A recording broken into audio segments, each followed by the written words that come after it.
такие автоматы интересные, натовские. Первый раз.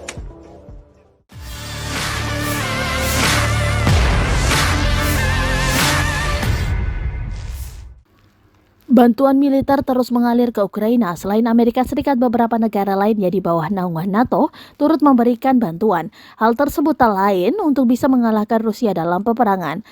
Kali ini Angkatan Bersenjata Ukraina menerima sejumlah senapan serbu MSBS Grad C16A2 5,56 mm dari Polandia. Ini adalah senapan yang sangat modern yang digunakan oleh Angkatan Bersenjata Polandia. Senjata itu lantas dicoba oleh seorang pria bertubuh kekar dengan tato di sekitar lengannya yang merupakan prajurit Ukraina.